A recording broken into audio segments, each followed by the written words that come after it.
ছেলে হয়ে জন্মেছি বস, জীবনে কষ্ট তো করতে হবে। কিন্তু গাইস, এই কষ্টের কথা কি বলবো, দুঃখের যেন একেবারে শেষ নেই। বৃষ্টির ওয়েদারে কাজ করা খুবই কষ্টকর, খুবই বিপজ্জনক বলতে গেলে চলে। এক তো ইলেকট্রিক স্কুটি, আবার দ্বিতীয়ত বারবার বৃষ্টি এলে তখন রেনকোট পরতে হয়, সময় সময় ভিজে গিয়েও কাজে যেতে হয়। সেই হলো দুঃখের কথা। গরিবের ঘরে জন্ম নিয়েছি বস, কাজ তো করতে হবে। সো গাইস, আজকে যাচ্ছিলাম আমার প্রতিদিনের ন্যায়, যেমন আমি কাজে বার হই, আজকেও কাজে বার হয়েছিলাম। আজকে আমরা যাচ্ছিলাম শিবপুর হয়ে। এখান থেকে শিবপুর নবান্নটা ক্রস করে আমাদের যে মুখ্যমন্ত্রীর অফিস রয়েছে নবান্ন, সেটাকে ক্রস করে যেই রাস্তাটা, যেই ব্রিজটা সোজা গিয়ে কাজীপাড়া মোড়ে নামছে, সেখানে গিয়ে কিন্তু আমরা নামলাম, বা সেটা দিয়ে আমি যাচ্ছিলাম। সো গাইস, চলো দেখতে থাকো।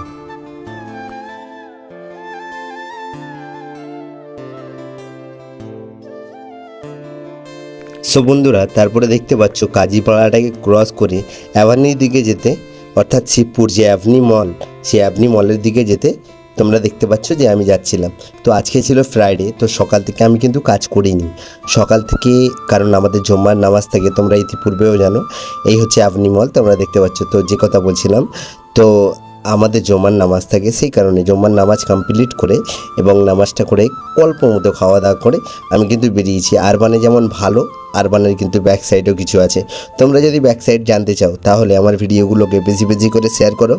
ব্যাক সাইড অর্থাৎ আরবানে হিডেন কী কী সমস্যা আছে সেগুলো কিন্তু তোমাদেরকে দেখানোর বা জানানোর চেষ্টা করব। তাহলে আমি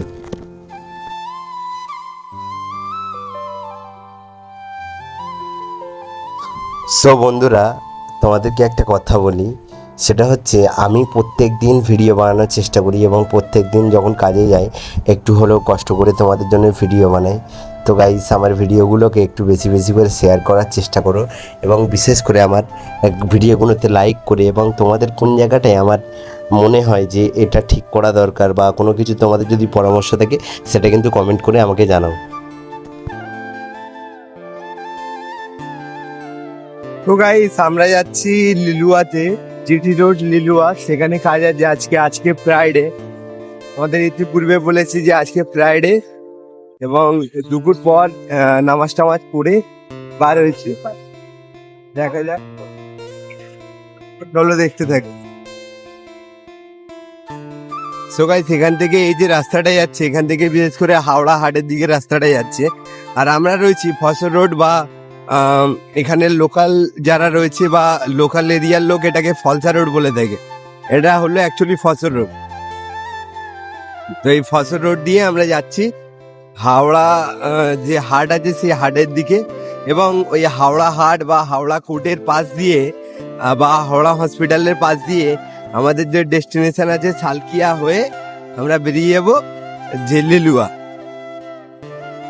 গাইস, এই দেখো এই অ্যাপার্টমেন্টটা, এটা হচ্ছে সম্ভবত বিবেক বিহার। বিবেক বিহার বলে এরকম টাইপের কিছু apartment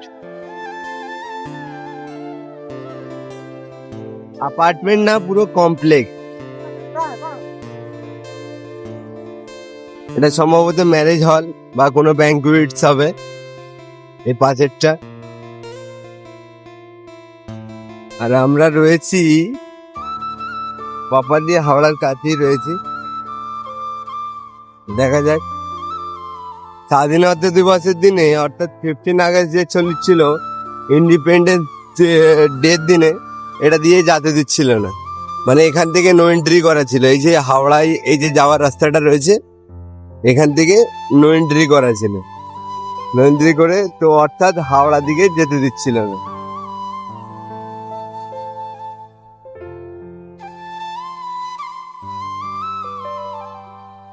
so guys, direct Howrah হাটে গিয়ে ভিডিও স্টার্ট করছি, চলো। সো গাইস, এই তো দেখো এই হাওড়া হাট স্টার্ট হয়ে গেল। যারা হাওড়া হাট চেনে তারা বুঝতে পারবে, এটা হচ্ছে হাওড়া পোড়া হাট বলে থাকে এটাকে। বড় হাট বা এটা পোড়া হাট বলে থাকে। তারপর থেকে এ দেখো মাংলা হাট, এ দেখো এটাকে মাংলা হাট বলে।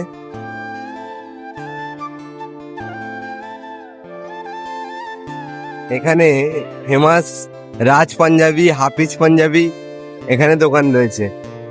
ওই আগে দেখো ওইখানে রয়েছে হাট, ওই হাটটার নাম এক্স্যাক্টলি জানি না, তবে এইদিকে যে হাটটা গাছের আলে যেটা অরেঞ্জ কালার যেটা দেখা যাচ্ছে ওটা হচ্ছে সমবায়িকা হাট। আর এই যে রাস্তাগুলো দেখতে পাচ্ছ, এই রাস্তাটায় সোম এবং মঙ্গলবারে ফুড বসে, অর্থাৎ যে সকল ব্যবসায়ীরা স্টলে বসে না, অনেক বড় বড় ব্যবসায়ী আছে তারা কি মানে এই ফুটে এই যে সকাল থেকে ভোর থেকে দোকান লাগায় এখানে, এবং সকাল 9টার আগে পর্যন্ত তারা দোকানদারি করে উঠে যায়। এই জায়গাটায় ফুড বসে, এই আগে সেই যে ব্রিজ রয়েছে ওই ব্রিজের নিচে দিয়ে ওইদিকেও বসে।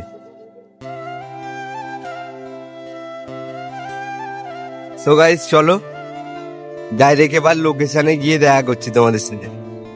সো গাইস আজকে ছিল একটি কাস্টমারের 3খানা বুকিং, তার মধ্যে 2খানা কাজ করতে পেরেছি, কারণ প্রথম কাজটাতে অনেক সময় লেগে যাওয়ার কারণে 2খানা কাজ করেছিলাম। এই দেখো গাইস এটা কি দেখতে পেলাম যেতে যেতে, এবং তারপর কাকার ডান্স দেখো, কাকার ডান্স দেখলে তোমরা অবাক হয়ে যাবে। কাকার ডান্স দেখো।